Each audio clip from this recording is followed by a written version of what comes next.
A court in Bangladesh has sentenced the leader of an opposition party to death for war crimes. Mutiur Rahman Nizami is the most senior figure from Jamaat-e-Islami to receive the death sentence on charges dating back to the War of Independence in 1971. His supporters have called for a 3-day nationwide shutdown in protest. Maher Sattar reports from Dhaka.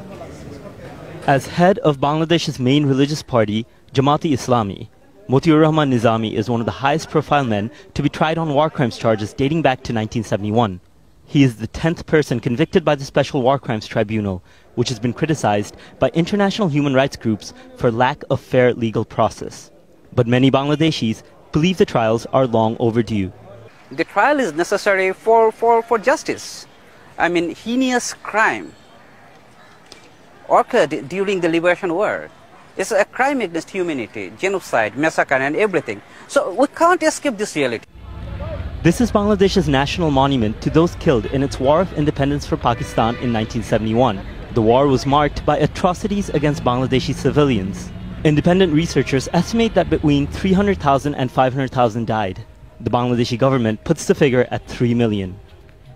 Supporters of the war crimes trials, including Prime Minister Sheikh Hasina, say they are a long overdue way of bringing justice to those who committed atrocities during the independence struggle. Critics, including opposition leader Khaleda Zia, say the trials are flawed and politically motivated. Guilty verdicts against other Jamaat leaders in 2013 sparked violent protests. Nizami's defense lawyer says his client didn't get a fair trial. In every country, the war crimes trial or crime against humanity trial takes place to close one chapter and begin a new chapter.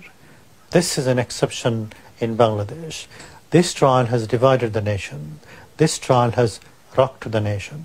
Every time a defendant, death sentence is given to a defendant, then hundreds of people are on the streets, and many people have been killed by the security forces. So it appears that this trial is not going to solve the problem of Bangladesh. Several more opposition party officials are still on trial, probing decades-old national wounds that have never healed. Maher Sattar, Al Jazeera, Dhaka.